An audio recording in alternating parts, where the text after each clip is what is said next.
वैसे तो मुर्गी और अंडों से हमारा खाने के लिहाज से ताल्लुक बहुत गहरा है, लेकिन आपको हैरत होगी कि ये सब कुछ किस अमल से गुजरकर आप तक पहुंचता है। दोस्तों, आप जानते होंगे कि आजकल मार्केट के अंदर मुर्गियां पालने का कारोबार बहुत ज्यादा फैल रहा है। इसीलिए हर किसी के दिमाग में ये सवाल आता ही होगा कि आखिर मुर्गी के इतने सारे बच्चे आते कहां से हैं। दोस्तों, ये तो आपको पता है कि रिवायती तरीके से मुर्गियां पालें तो ये काफी अंडे देती हैं, लेकिन सारे अंडों से मुर्गी के बच्चे पैदा नहीं हो पाते। इसकी वजह से बहुत सारे अंडे खराब हो जाते हैं। दोस्तों, अब आप दिल थाम कर बैठ जाइए, क्योंकि हम आपको ऐसी मॉडर्न पोल्ट्री फार्मिंग में इस्तेमाल होने वाली इंतहाई जदीद मशीन दिखाने जा रहे हैं जो आपको हैरान कर देगी। ये मशीन मुर्गी के अंडों से मुर्गी का बच्चा बहुत तेजी से बाहर निकाल देती है और अंडा खराब तक नहीं होता। मुर्गी के अंडों से मुर्गी का बच्चा निकालने के लिए सबसे पहले मुर्गियों से निकाले गए सारे अंडों को इकट्ठा करके ट्रांसपोर्टेशन के जरिए सारे अंडों को इनक्यूबेटर फैक्ट्री में लाया जाता है। इनक्यूबेटर का मतलब होता है कि मुर्गी के अंडों से मुर्गी का बच्चा निकालने वाली मशीन। यहाँ इससे इनक्यूबेटर फैक्ट्री में मुर्गी के अंडे से बच्चा निकालने के लिए मुर्गी के अंडों को एक प्रोसेस से गुजरना पड़ता है। मुर्गी के सारे अंडों को एक बेल्ट पर डालकर एक स्कैनर मशीन में से गुजारा जाता है। ये स्कैनर मशीन खराब अंडों और अच्छे अंडों का पता लगाती है। इस स्कैनर मशीन की स्क्रीन पर नीले डॉट का निशान ये बताता है कि ये अंडा खराब है। फिर ये ऑटोमेटिक मशीन अच्छे अंडों को उठाकर दूसरी बेल्ट पर रख देती है और खराब अंडों को वहीं छोड़ दिया जाता है।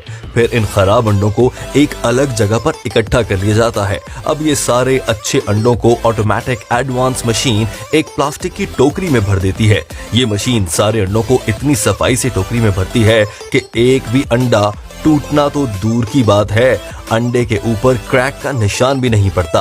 ये प्लास्टिक की टोकरी चारों तरफ से खुली हुई होती है, जिससे अंडों के ऊपर से हवा आर या पार भी जा सकती है। फिर इन सब ट्रेस को एक दूसरे के ऊपर रख दिया जाता है। यहाँ पर 10-10 ट्रेस को ऊपर नीचे रखा जाता है। इससे 10-10 ट्रेस का एक सेक्शन बनाकर ट्रेस को इंक्यूबेटर चैम्बर में रख दिया जाता है। इससे इंक्यूबेटर चैम्बर के अंदर इन अंडों को 21 दिन तक रखा जाता है और इस चैम्बर का टेम्परेचर 37 डिग्री सेंटीग्रेड तक किया जाता है। और 21 दिनों के बाद हर एक अंडे से मुर्गी के बच्चे अंडे को तोड़कर खुद ही बाहर निकल आते हैं।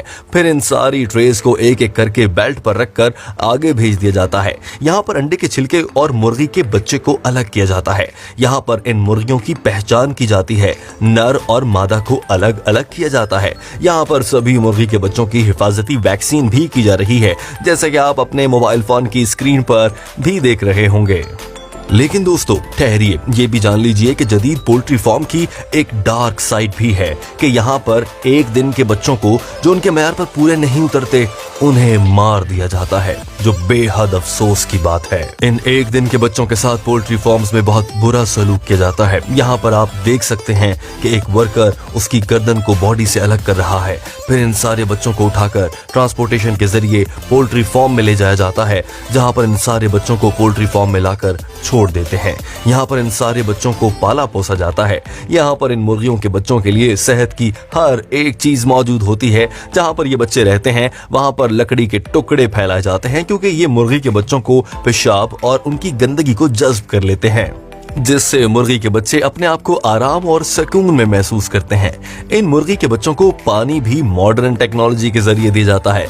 खाने में इन मुर्गी के बच्चों को सोयाबीन, मकई का आटा और चावल के आटे जैसी सेहतमंद चीजें दी जाती हैं।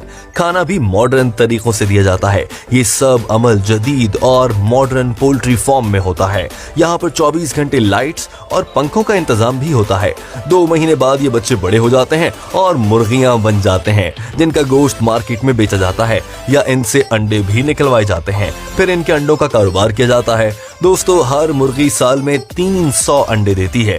फ्रेंड्स, ये सब अमल तरक्की याफ्ता ममालिक में होता है। पाकिस्तान और भारत, बांग्लादेश, नेपाल, इन ममालिक में जो कि तरक्की पजीर ममालिक हैं, पोल्ट्री फार्म का कारोबार छोटे पैमाने पर होता है, जहां पर मुर्गी के बच्चों को मुख्तलिफ तरह की मेडिसिन दी जाती है जो हिफ्ज़ाने सेहत के उसूलों के खिलाफ होती है। इसीलिए आप सबसे दरखास्त है कि मुर्गी का गोश्त कम से कम इस्तेमाल करें या फिर देसी मुर्गी को तरजीह दें। क्योंकि हमारे ममालिक में मुर्गी को जिन उसूलों के तहत बड़ा किया जाता है वो जरा भी सेहतमंदाना नहीं है और उनसे आपकी और हमारी जिंदगियों को बहुत बड़ा खतरा होता है। बिलखुसूस खवातीन को तो इससे बहुत ज्यादा मसाइल होते हैं। इसीलिए तिबी माहिरीन कहते हैं कि ये देसी मुर्गियां खवातीन को तो बिल्कुल भी और मर्दों को भी कम से कम खानी चाहिए। दोस्तों वीडियो देखने का बहुत शुक्रिया। आपको ये वीडियो कैसी लगी कमेंट करके हमें जरूर बताइएगा। वीडियो देखने का बहुत शुक्रिया।